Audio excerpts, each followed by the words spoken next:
I'm looking for somebody who has really prepared, who has made a lot of choices about the role, who's really thought about the role, thought about where the character's coming from, who's done all of their homework and their script analysis, who's maybe watched the previous work of the Mm. writer or the director or the producer or the genre, and who feels like they're in the moment, who feels right, who feels like, you know, I'm seeing real thought in the moment, and somebody with real presence that really stands out to me.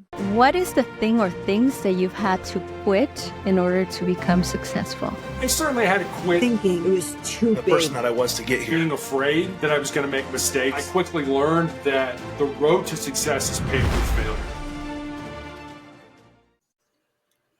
Would you rather have a dog or a cat? Oh, dog for sure.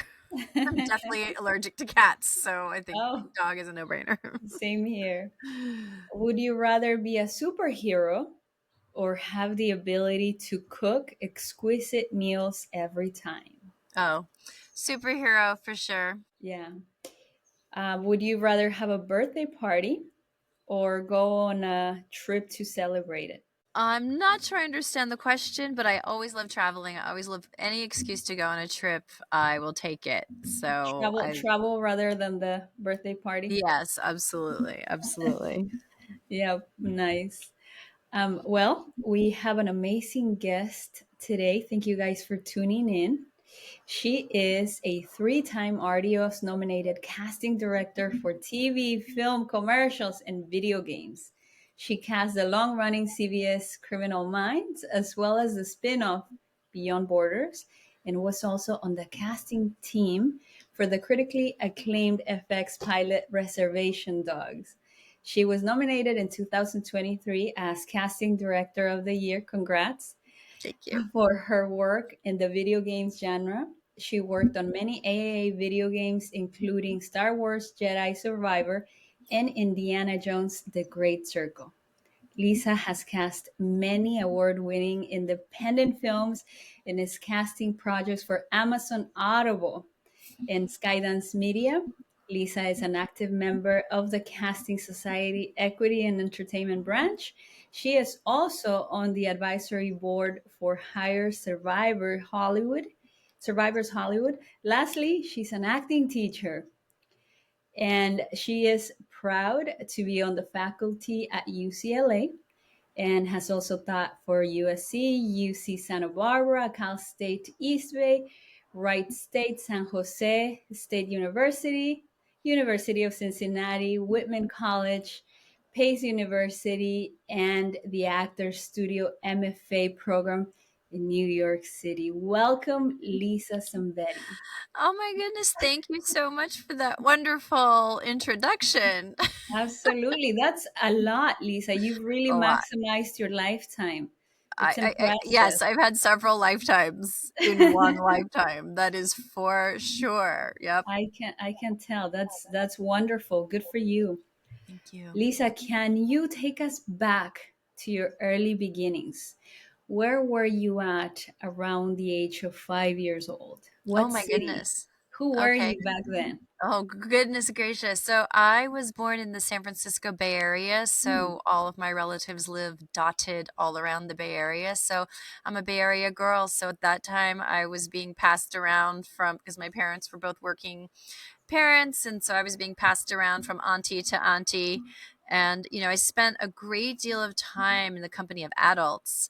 There was no, I didn't go to preschool. I didn't have a lot of Hmm. little friends. So I was very much around grown-ups my whole childhood until my sister was born. So, yeah. And, when you're around a lot of adults, you get a lot of attention, but you don't get a lot of, you kind of don't socialize in the same way. You don't learn social skills with other little ones, and so that made me incredibly shy when I did start school. I was an incredible introvert and felt extremely awkward, and so I really retreated to my fantasy life, my fantasy of being an actor, being a singer, being an ice skater, being anything.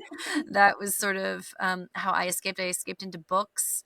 Um, and I would be hiding away, from all the noise, in, a very busy family, just, reading books and listening to music and retreating into my imagination. Hmm.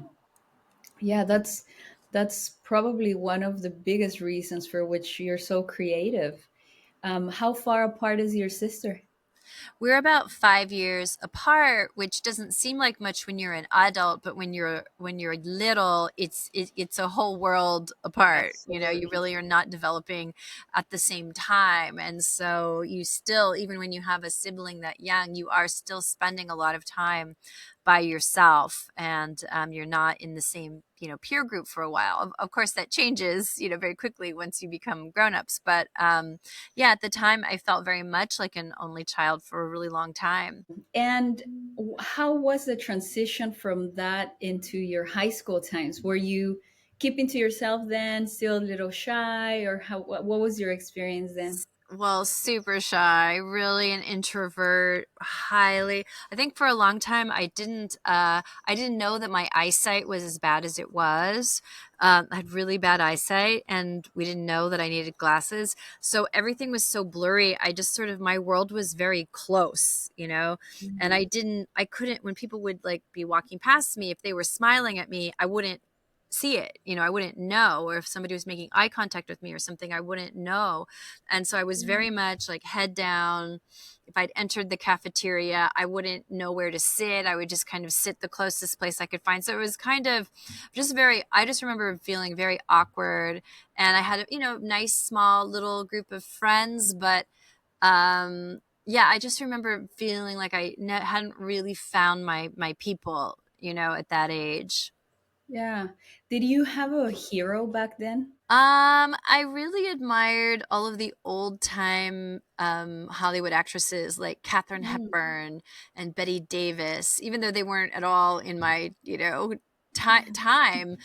There was something about those really strong, independent women who seemed to be always getting the better of men in their films, and who were incredibly funny and sarcastic. And who just really seemed like leaders and trailblazers.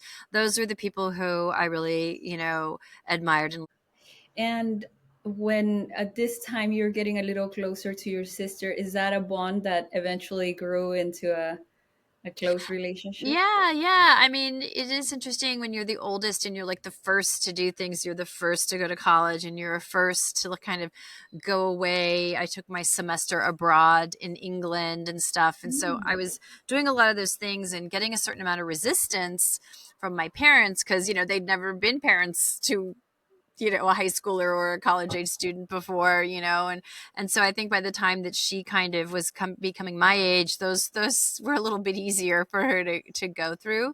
But yeah, later on, much later, when she graduated from graduate school, she went to Brown, and I was already living in New York City, and then she came to live with me, and we lived with each other, and we had the city, the city girl, the Sex and the City girl kind of Oh, life in Manhattan, and that was really wonderful to do that for a while. good for you. How did you choose your major? Oh, that's so funny. So I was going to major in journalism because I really wanted to be a writer. I loved writing, and I had an idea that I would be a journalist and be kind of travel the world and be like an international correspondent. I wasn't really thinking about on camera work. I was just sort of thinking about being a writer.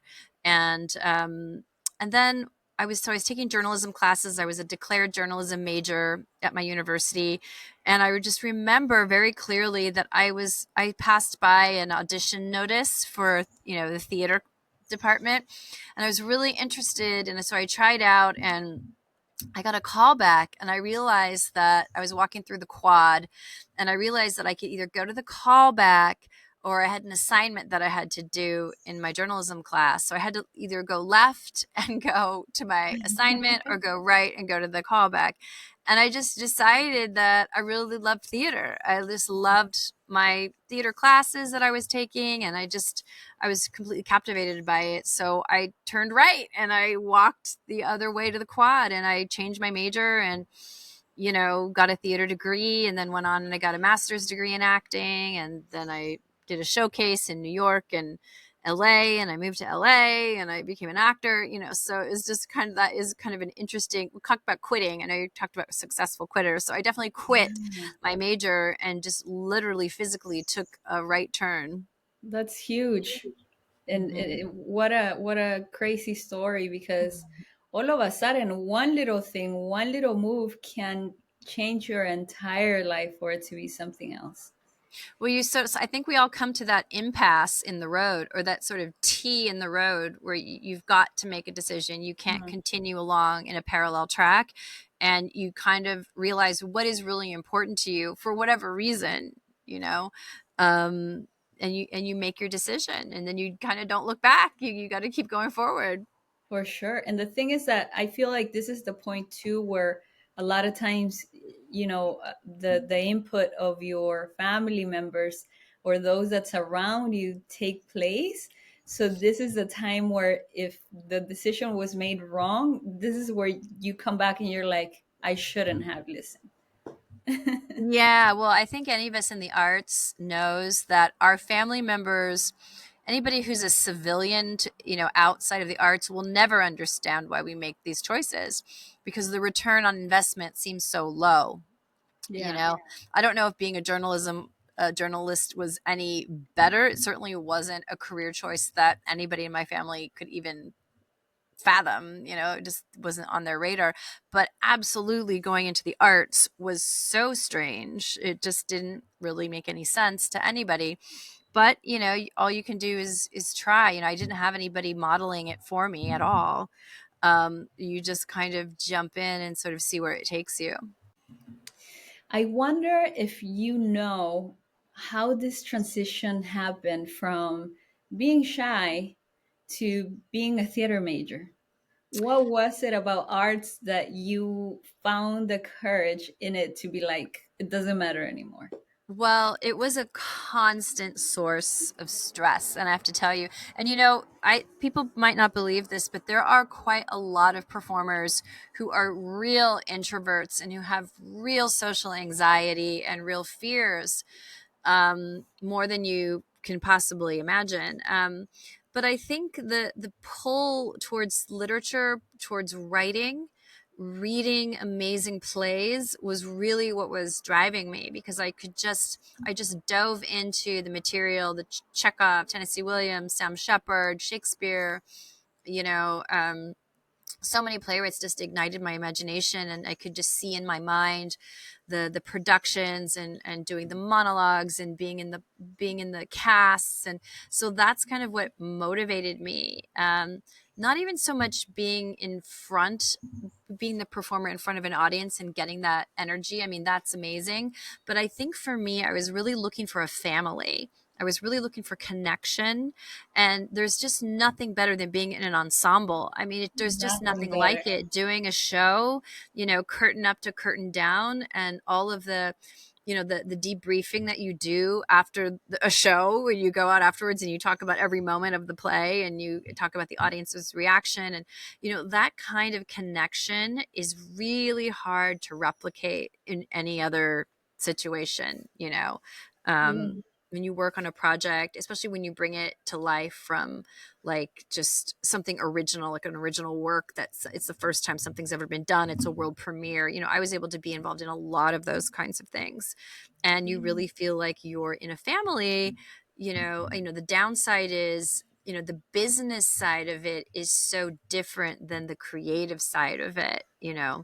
But yeah, that's what really drove me. And I still suffered extreme anxiety. I mean, I was in a Broadway play, and I was like having, panic attacks Oh my goodness. moments before I stepped on through to my cue. So it doesn't really go away. It's only in the recent years that I've really been able to kind of cure that. Yeah, control it. In a way smaller scale, I went to APU, to Azusa Pacific University, also for a theater major. And what I felt with theater people has always been, and actors in general, but especially in theater, is that people are very compassionate. So if you're hurting, you see others that are hurting too, and you heal each other Mhm. in a way. Yeah, that's And true. and through your writing and through everything that you do artistically, you're definitely healing every single piece of you little by little. I hope so. I mean, it just kind of depends on the kind of material you're working on, Mm. and if it's in a healthy environment. I certainly was part of things that were not healthy and had quite a lot of toxicity. But I do think you're right in that artists, performing artists do carry a lot of empathy. We really do feel the weight of the world, and we shoulder that and we bring it into the arts. I remember, Yeah. theater can be the first responder for things that are going on. And I was living in New York on 9/11.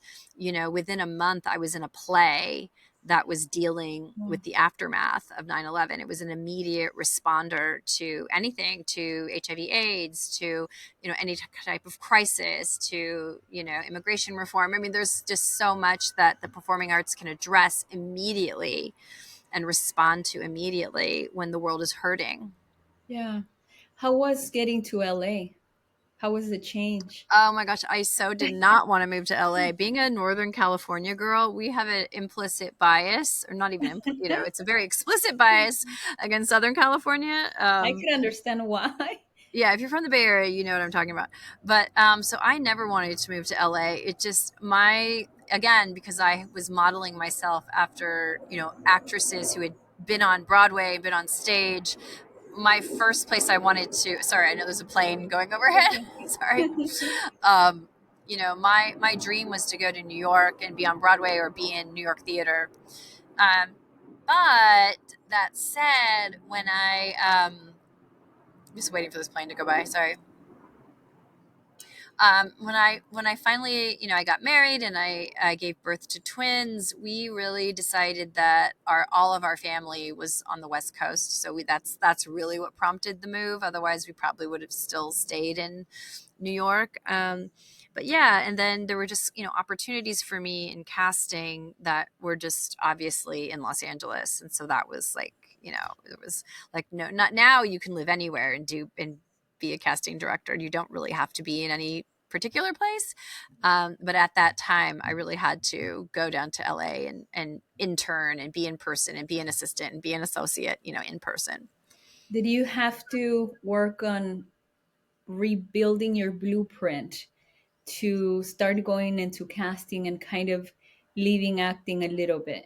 Or was it a transition that you were so ready to make because acting was a lot? Oh yeah, I was totally ready to leave acting, and I had already, I'd had some successes, but ultimately I realized that what I loved about acting was the collaboration and not Mm. necessarily performing in 8 shows a week, or running all around auditioning for peanut butter commercials or all the things that I had been doing. It was really collaborating with a director and a writer, and then being able to read with another actor and get a great performance out of them and really be there for them and guide them and redirect them. Like that's where, and then, being able to call an agent and say, hey, your client got this job. I mean, there's just nothing Uh, better than being able to deliver that news. So I was very ready to transition and really find what I was meant to do. And I think all of my years of acting made me a much better casting director. I certainly knew a ton of actors, by that time. And so it was kind of an easy transition. But yeah, restarting a career at the age that I did was not easy. I mean, there's a huge amount of ageism and frankly maternalism.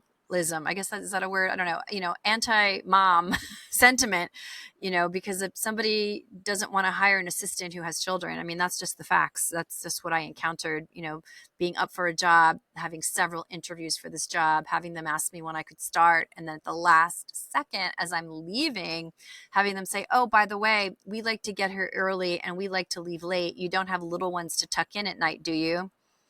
yeah. I mean, that kind of bullshit was very disheartening. And then to not get the job after you say, well, actually, I do have children, but, you know, I have complete a support system and it's never going to be a problem. I mean, I encountered that several times, just explicit bias Wow. against being a mom. So hopefully it's better now, but I was definitely the only assistant that I knew at the time when I was an assistant who had small children. you Yeah, know? I'm sure it's still an issue, and it is such a big responsibility and so time consuming to be a mother that that should be taken into consideration. It's a big thing, but that doesn't mean that you won't have the same outcome or even better than others that don't have children. So, you Well, I know, mean, moms know how to multitask. We know how to prioritize. We know how to get things done. And, I wouldn't have gone into, I wouldn't have applied for a job if I didn't have myself sorted out. If my kids weren't in preschool or they weren't entering kindergarten, and, I knew that they were not, that I had taken care of my responsibility. But yeah, that was very difficult. do you remember the first time you got the job and the first time that you actually casted someone? Well, when you're coming up the ladder in casting, there aren't a lot of rungs, um, but they are very far apart. But I do, remember as you become, after you graduate from being an intern and then an assistant, you become an associate. And an associate, you are very involved in the decision making. There might be somebody who you've suggested to your boss who ultimately gets the role, and so that becomes really satisfying. And you're as an associate, you're kind of over the shoulder of your boss, like, giving them your your perspective, or reminding them of, oh, maybe we should go in this direction ethnically because we don't have a lot of diversity in this episode. You're kind of right there along the way, supporting and trying to help the vision. So I do remember that transition. I do remember being in an audition, uh, you know in the audition room, and having one of the showrunners look at me for the first time and say, Lisa, what do you think? Who do you think we should go for? And I remember Wow. thinking, oh gosh, do I say, because I'm not agreeing with anybody, you know? But it's like, you have to be honest, otherwise nobody's going to value your opinion, and just being able to say it in the best way possible. Like, well, I see why everybody likes this person. I really like this person. This is what I think they bring to it. and Yeah. and I think that even if you're not agreeing, I think that you establish an aesthetic, a taste level. And I think people respect you because they know that you're not just going to be telling them what they want to hear. Yeah. Yeah. And I mean, you have so many people up there making decisions too. Do you usually, when it comes to TV shows, do you give them more than an option, or is it? Yeah, so the process is, I mean, it's changed so much since the pandemic, but you usually present them with, seven, six, seven, eight, possible options that you've already vetted. Like, you've already seen, Wow. dozens and Yeah. dozens, dozens of people, but you're giving them a curated set of options. That's your job, to curate. And then they may pick somebody right then and there, or they may say, okay, let's have a callback. And, so there's a lot of different ways that it can happen. Yeah. But yeah, it's your job to present them a lot of ideas, and all of them could work.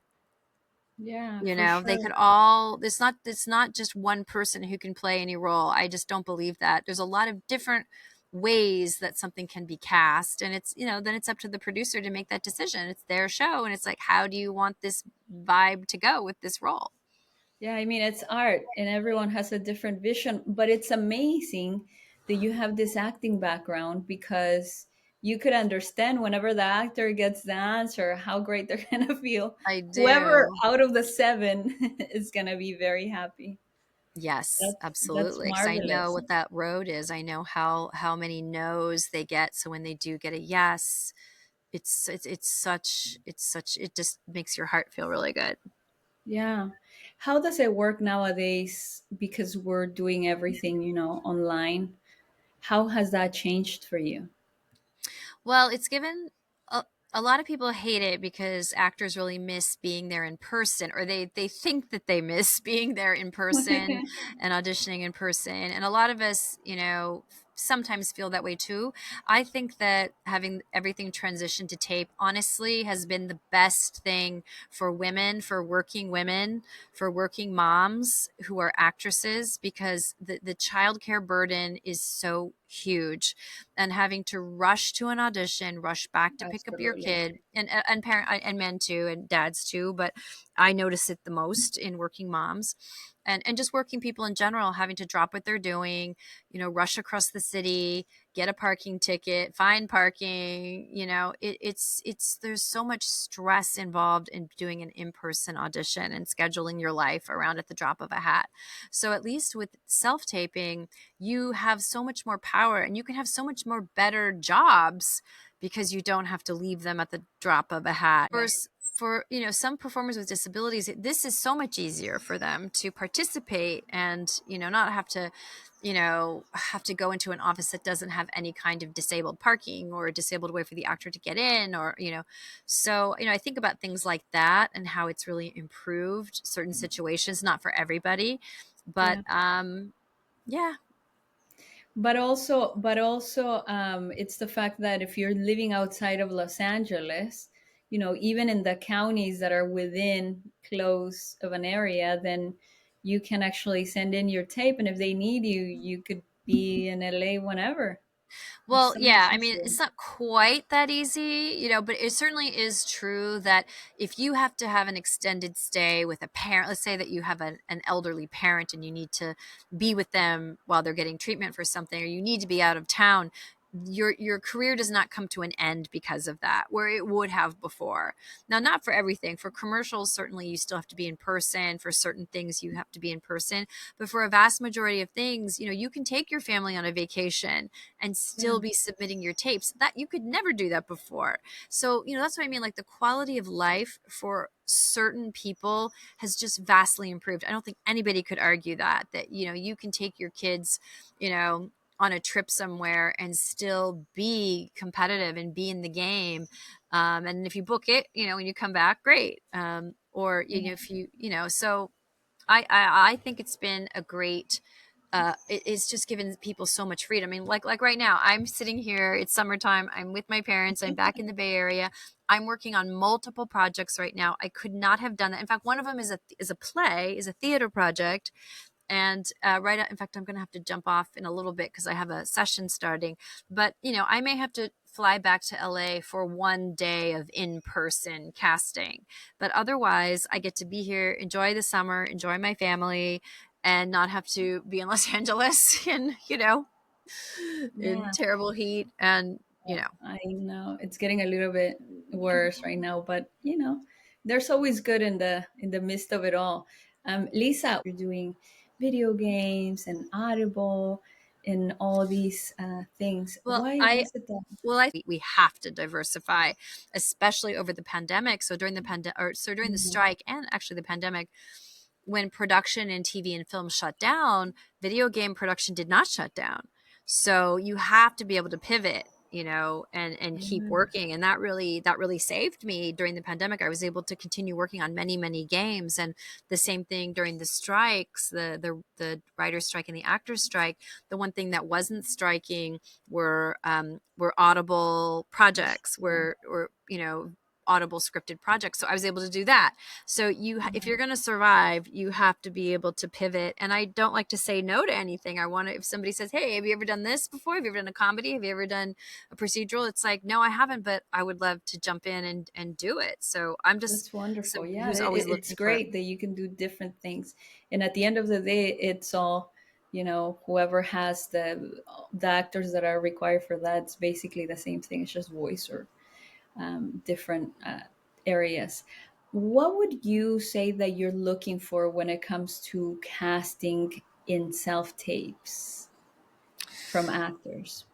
I'm looking for somebody who has really prepared, who has made a lot of choices about the role, who's really thought about the role, thought about where the character's coming from, who's done all of their homework and their script analysis, who's maybe watched the previous work of the Mm. writer or the director or the producer or the genre, and who feels like they're in the moment, who feels right, who feels like, you know, um, I'm seeing real thought in the moment, and somebody with real presence that really stands out to me.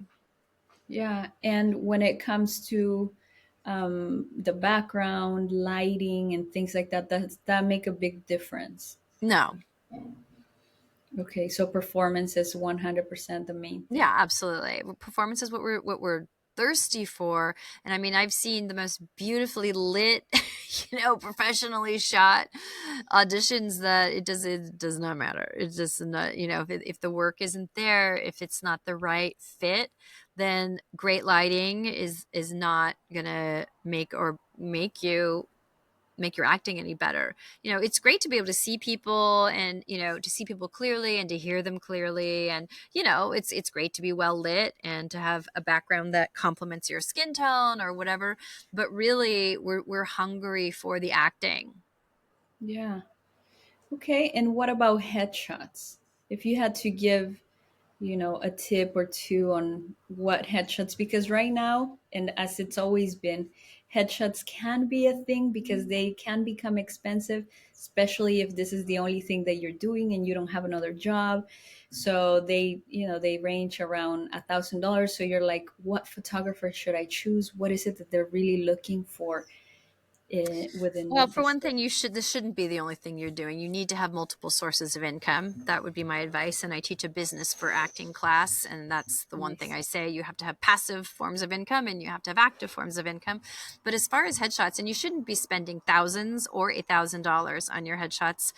You certainly can invest in one expensive headshot session with a very seasoned photographer that you've vetted and you've looked through their work, but you can be updating your pictures, once every 6 months just to have something new, but you don't need to be spending that much money. You can find other photographers who just, I need a new look. I need something like, I'm going out for a lot of, I don't know, let's say, prosecutor, lawyer types. And I need something that makes me look really professional and clean and strong. And I don't have that. You don't have to buy an entire package from a photographer. You can try to get one or two different looks. You can always negotiate, always. But you need to be looking at the market. What does the market want? There was a time when it was all vampires. Like, you needed to have something like really kind of sexy and mysterious, and you need to have those kinds of more dramatic shots. And then you need just a nice commercial shot where you look like a friendly somebody who's going to be buying toothpaste and soap. You need to know what the market wants and what your entry points are, depending on your age, depending on your vibe. Are you somebody who's going to be cast as like, a real techie nerd hacker? Do you have a shot that leans into that? Do you have a shot that leans into a young mom? Do you have a shot that leans into somebody who's edgier? What does the market want from you? And what do you see in the market? What are your entry points? And does your marketing materials help you be seen like that? So there's a strategy to it. It's always great to have that nice headshot that is like the best version of you. And that's great. And that's great for like a bio picture. I mean, if, a picture in a program, but Yeah. you need to be really specific about, we need to see the role in you as your face when you're being submitted for something. We're seeing pages and pages and pages of thumbnail pictures, right? So what picture of you is going to make me see the role in you, not you in the role in you. So Yeah, that's I something think to think that's about. great advice. Great advice. What does the market want from you? That's amazing to do a little research on that. When it comes to acting classes, Mm-hmm. obviously it doesn't really matter where you went to school as long as you have the skill. Mm-hmm. But would you say there are certain things to look for if you're looking for training?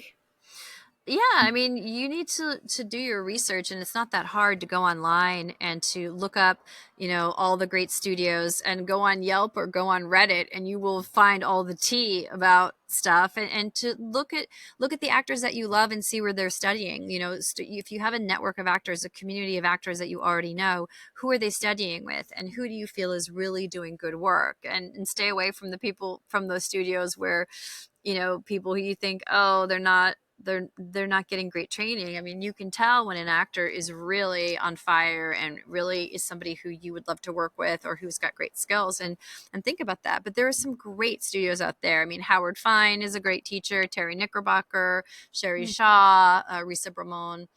has a great studio. There's just lots and lots of really Leslie Kahn. I mean, there are people out there, but it has to be the right fit. I mean, it's kind of like when you go to a doctor, you know, you just, not all doctors are the right fit for you. They don't all have the right prescriptions for you.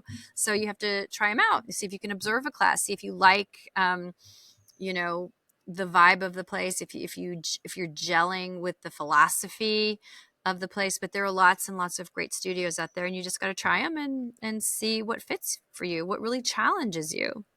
Yeah. And what are some things that you wish that are simple things that you wish actors knew? um I think let do less acting and more being in Mm, your auditions. You know, unless it's something really stylized, unless it's something that really needs to have a lot of layers of a character on it, do more revealing and less covering up with your character. You know, see if you can, you know, really step into the character's shoes and let the character live through you and reveal yourself through the character, rather than putting on a persona maybe, or an attitude or an affectation. yeah. That would be my advice. Try that first and then see if you need to layer on With other. that being said, when it comes to slates, would you rather the person be themselves as a regular individual, or slate as a character? Well, yeah, definitely not Slade as a character. And yeah, we want to. I mean, the Slade is kind of an old fashioned thing that is a throwback from when we weren't, you know, when we had to like label everybody's tape and all this stuff. We just want to, in your slate, we just want to see that you're a normal, nice person who's not crazy, you know, who we want to know how you pronounce your name. That's a big thing about slates. We want to know how tall you are, because we can't really tell. That's the one thing we can't tell. You know, I have no idea if you could be 6 feet tall right now, Sarah. I'm not sure. Um, but yeah, just your normal. You know, the only thing I would say is if you are auditioning for something that has, this is kind of tricky, but let's say that you are not, let's say that you're Australian and you're auditioning for an American role. I would, in your slate, sound American and, you know, as American as possible if you're auditioning for a role where you're going to be needing to speak with an American accent. Those are the kind of things, if they do see your slate. Now the producer hardly ever sees your slate. I mean, they don't even, we don't even include the slate sometimes when we're sending the tapes. But if you don't do that, then I'm going to be like, oh, they're really Australian, and so your whole audition I'm going to be trying to listen to see if I can catch you. I mean, it's just sort of like a subliminal thing. Like, I'm just going to be naturally like going, oh, do they really sound American? Whereas if I don't already know that you're not American, like, I won't even care. I'm going to be focusing on the acting. So that's the only time I would say that if you should kind of be slating, not in character, but really in dialect. Yeah. I think that's probably a smart thing to do. I know that's kind of what Idris Elba did when he went on The Wire. That a lot of people were shocked at the end of the day that he was British and not, you know, from not Philly. I forget where The Wire is. So from Baltimore. But anyway, so that's the only thing I would say, because you don't want to destroy the illusion. But I don't think it's a great idea to act like, if your character is like a real asshole, to just be a real asshole in your slate and have some kind of weird attitude. I don't think that that's what is helpful. That makes a lot of sense. If an actor is submitting a self tape, usually we're wondering, does it matter the time? If you are the last one to submit it, are they gonna even look at it? Or should you try to send it as soon as possible? Or should you try to make a better job and send it a little bit later? Right. So this is just going to, there's no right answer for this, because every project has a different thing that happens. So sometimes I'll ask for a deadline for a self tape, just because I just want to make sure I know that all the tapes are in by this date, but I may not even get to start watching them until a day or two later, you know? Hmm. Other situations, I'm watching them as fast as they come in, because the deadline has changed and this role is actually shooting sooner than we thought it was. And I can't even wait until that last tape comes in. So it just totally depends on the project and the circumstances around the project. And I was just saying this to an actress I was coaching the other day. It's like, she really wants to get her tape in as soon as possible, but she's so not ready. I mean, she's not off book. She's not, her face is still in the page. It's like she's not going to submit a quality read. And I think the most important thing is that the casting director sees how good you are, not how Absolutely. fast you can get a tape in. Now, it's good to have a process where you can turn around a tape in 48 hours, but that's not always possible, especially if you have multiple auditions. So I think it's better to get in the best tape possible, because then we can actually see the work instead of Mhm. just somebody blabbing out the lines as, quickly as they can. Yeah. And nowadays you're still coaching and you do it online as well, Lisa? Yeah. hmm Very nice. Okay, and we'll give them all this information. Can you tell us a little bit about the Amazon original series Bluebeard? Bluebeard, yes. So Bluebeard is a new original Audible series that's out. It's several episodes. It's a scripted Audible show, and it stars Joseph Fiennes. I cast this project for my friend who's a writer producer, Jim Clementi. He was a writer producer on Criminal Minds, and he wrote this amazing series. And I was able to cast Joseph Fiennes and Karen David and Holt McCallany and Adrian Pasdar and just a whole host of other wonderful supporting actors. And it's about the very first known serial killer in Los Angeles, and his code name was Bluebeard, and he was a real scoundrel, and has a really interesting, twisty story about how he operated in Los Angeles before being brought down by a woman that he was trying to marry. So Yeah. anyway, it's a really cool little show, and I hope you can check it out. You can go to find it on Amazon Audible. It's amazing how we're going back to that, I to know, having right? Like shows. radio It's drama. amazing. It's Yes. amazing. It's amazing to be able to listen to things because then you create what you want. Yes, Instead of exactly. watching whatever something shows you, your imagination will go wild with all these stories. So Absolutely. definitely, definitely, we suggest that you guys listen to it, and I will do the same. Lisa, what is one thing or a couple of things that you've had to quit in order to become successful? Right. Well, like I told you earlier, I had to quit being a journalism major. So that was one thing.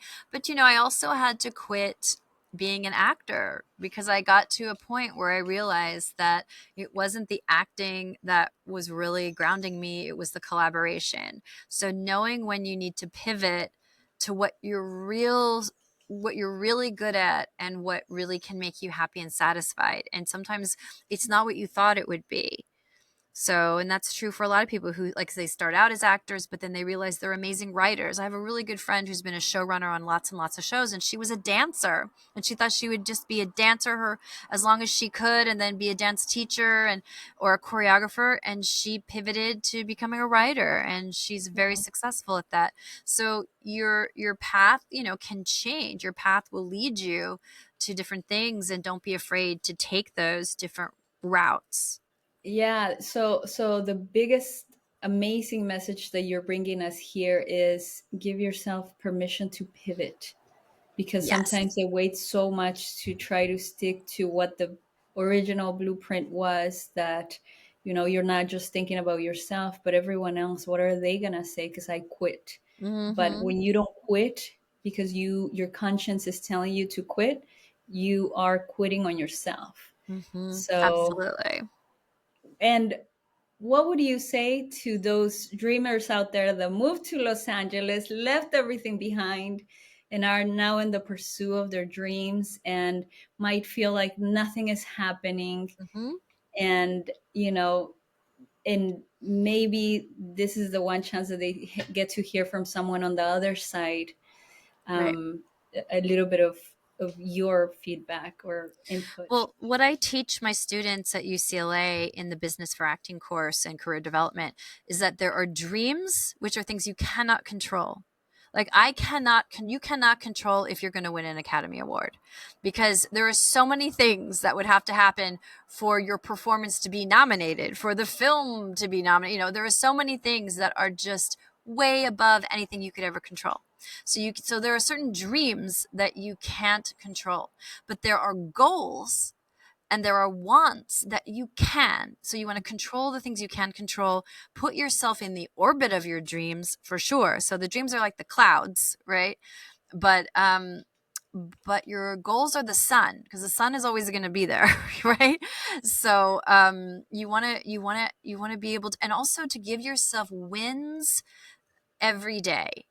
Like, you're not going to be nominated for an Oscar every day, but you can have a win. You can have, you got an audition today, or you got a call back today, or you had a great day in class, or somebody reached out to you to be in their short film, or you wrote something new. You have to give yourself the wins. Or you went to a screening and you met the writer of the movie, or all these things you have to accumulate as wins, and set your own expectations for success, not somebody else's expectations. Certainly not a civilian or somebody who's not in our industry. Don't set their expectation. Um, so that's what I would say, is that there are dreams, there are goals, and there are wants, and reverse engineer your goals. So if you have a goal for something, you have to look at the steps. What do I need to do every day to get there? And be open to other doors opening. You're knocking, knocking, knocking on this one door, but Mm. some other door hears you and opens up, and then fly through that door. Yes, yes, absolutely. And also, would it be fair to say that now we have so much technology that we can also, if we're going crazy because we're not being able to work on our craft, we can create it ourselves. We don't have Yeah, to absolutely. necessarily wait for everyone to give us the opportunity, because maybe that's it, No, you you know? can create your own. There are so many people that I discover on TikTok and Instagram who are truly talented, who are showing me their talent, whether they're doing sketch comedy, whether they're singing, whether they're dancing, whether they're doing all different kinds of things. And also know there are so many different ways you can be a performer. You can do audiobooks, you can do podcasts, you can do industrials, you can do short films, you can do plays, you can do, so many things, not just one thing. Yes. Lisa, where can they find you? You can find me on Instagram at Lisa Zambetti Casting. If you want to, follow me and send me a DM, and I post all the things that I'm working on, so you can check them out. That would be awesome. Wonderful. That way, if anyone is looking for coaching, they can do that as well. And when Absolutely. it comes to UCLA and the class that you're holding there, is it the actual degree, or is it UCLA Mhm. extensions? Is Yeah, it? no, it's for their BFA, musical theater acting majors, and also their acting majors. That's where I was teaching. Yeah. Very nice. So if you guys ever go to UCLA into that program, then you'll find her there. But I want to thank you so much for spending this time with us. I appreciate you. I know Oh, we're thank you. going crazy with all our static here with the internet and the server, but you've given us so many golden nuggets to work with. Oh, thank you so much for inviting me. I appreciate you, Sarah. Absolutely. Same here. And thank you guys very much for tuning in to another episode of Successful Quitters. My name is Sara Nunez V, and I will see you on the next one.